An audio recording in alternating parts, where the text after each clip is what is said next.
नमस्कार। BA, BSc और BCom प्रथम वर्ष के सामान्य हिंदी के पाठ्यक्रम में आज हम नागार्जुन की प्रसिद्ध कविता प्रेत का बयान का अध्ययन करेंगे। ओरे प्रेत कड़क कर बोले नरक के मालिक यमराज, सच सच बतला कैसे मरा तुम, भूख से, अकाल से, बुखार, कालाजार से, पेचिश, बदहजमी, प्लेग, महामारी से कैसे मरा तू, सच सच बतला। खड़खड़ खड़खड़ हड़हड़ हड़हड़ कांपा कुछ हाड़ों का मानवीय ढांचा, नचाकर लंबे चमचों सा पंचगुरा हाथ, रूखी पतली किटकिट आवाज में प्रेत ने जवाब दिया। यह एक व्यंग्य है ऐसे भारत पर जो अपने आप को विकासशील देश कहता है, और हमारे नेता कहते हैं कि भारत में गरीबी जैसी कोई चीज़ नहीं है, भूखमरी जैसी कोई चीज़ नहीं है, लेकिन फिर भी लोग भूखमरी का शिकार हो रहे हैं। इसी पर व्यंग्य करते हुए कवि नागार्जुन कहते हैं, एक छोटी सी कथा के माध्यम से अपने व्यंग्य को कवि ने व्यक्त किया है।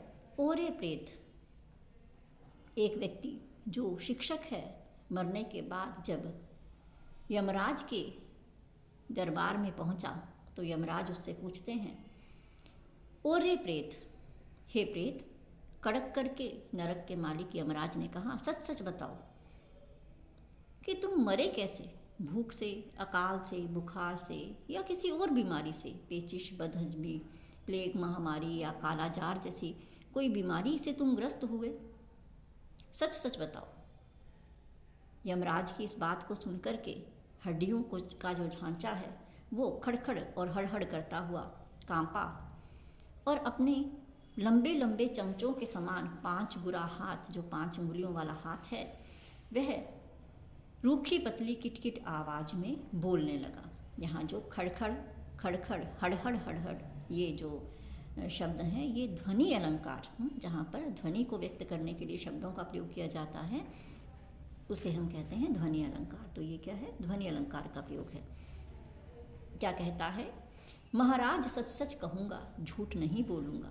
नागरिक हैं हम स्वाधीन भारत के, पूर्णिया जिला है सूबे बिहार के, सिवान पर थाना धमधा, बस्ती रुपौली, जाति का कायस्थ, उम्र कुछ अधिक 55 साल की, पेशे से प्राइमरी स्कूल का मास्टर था। हे महाराज, मैं आपको सच सच बता रहा हूँ, अपना परिचय मैं आपको दे रहा हूँ, झूठ नहीं कहूँगा। हम स्वाधीन स्वतंत्र भारत के नागरिक हैं और मैं पूर्णिया जिला के में रहता हूँ। यह जिला जो बिहार के प्रांत में है और सीमा पर है, थाना धमधा और बस्ती रुपौली है। मैं जाति से कायस्थ हूँ और मेरी उम्र जो है वो लगभग 55 वर्ष की है, और पेशे से मैं क्या था, प्राइमरी स्कूल का एक मास्टर था, और तनख्वाह थी 30 रुपया, सो भी नहीं मिली। मुश्किल से काटे हैं 1 नहीं 2 नहीं 9 महीने। धरनी थी, माँ थी, बच्चे थे 4, आ चुके हैं वे भी दया सागर, करुणा के अवतार, आप ही की छाया में मैं ही बाकी, क्योंकि कर्मों की पत्तियां अभी कुछ शेष थीं हमारे अपने पुश्तैनी पोखर में, मनोबल से शेष था सूखे शरीर में। प्रेत क्या कहता है, मैं एक प्राइमरी स्कूल में अध्यापक था, मेरी तनख्वाह 30 रुपये महीना थी, लेकिन वह भी नहीं मिली। और कब तक नहीं मिली, 1 नहीं 2 नहीं बल्कि 9 महीने तक मुझे तनख्वाह नहीं मिली। इसलिए बड़ी मुश्किल से मैंने अपने दिन काटे। धरनी, यहाँ धरती नहीं, शब्द क्या है, धरनी। पत्नी थी, घर में माँ थी, बच्चे थे 4, और वे इसी कारण से, क्योंकि तनख्वाह नहीं मिली, इस कारण से मैं उनका भरण पोषण नहीं कर पाया, और वे भी किसी न किसी बीमारी का शिकार होकर के आपके दरबार में, हे करुणा के अवतार, हे दया के सागर यमराज महाराज, वो तो पहले ही आपके द्वार में आ चुके हैं, आपकी छाया में आ चुके हैं, मैं ही बाकी था बस। हाँ, अभी कुछ कर्म और करने बाकी थे, अभी जिजीविषा और थी, मनोबल जो है बहुत दृढ़ था इस सूखे शरीर में, और इसी कारण से मैं तो जीवित रहा। अरे वाह! भवाकर हंस पड़ा नरक का राजा, दमक उठी झालरें, कंपायमान सिर के मुकुट की, फर्श पर ठोक कर सुनहरा लोह दंड, अविश्वास की हंसी हंसा, दंड पानी महाकाल, बड़े अच्छे मास्टर हो, आए हो मुझको भी पढ़ाने, मैं ही बच्चा हूँ, मैं भी बच्चा हूँ, वाह भाई वाह, तो तुम भूख से नहीं मरे? यमराज क्या कहता है कि अरे वाह, हंसते हुए क्या कहा, उसके जैसे ही हंसे वैसे ही जो मुकुट में झालरें लगी हुई थी वो भी हिलने लगी, और फर्श पर अपना जो सोने का डंडा था वो ठोक करके अविश्वास जताते हुए क्या कहते हैं, बड़े मास्टर हो तुम, क्या तुमने मुझे भी बच्चा समझ रखा है कि जिनको तुम पढ़ाते हो? तुम कह रहे हो कि तुम भूख से नहीं मरे, तुम्हारे देश में भूखमरी नहीं है, तो इस तरह से क्या मुझे पागल समझ रहे हो, मुझे भी पढ़ा रहे हो? हद से ज़्यादा डालकर जोर होकर कठोर प्रेत फिर बोला, अचरज की बात है, यकीन नहीं करते आप क्यों मेरा, कीजिए न आप, चाहे विश्वास, साक्षी है धरती, साक्षी है आकाश, और भले नाना प्रकार की व्याधियां हो भारत में, किंतु कितनी बड़ी दुखद बात है कि कोई स्वीकार ही नहीं करता है कि भूखमरी के कारण अनेक रोग घेरते हैं।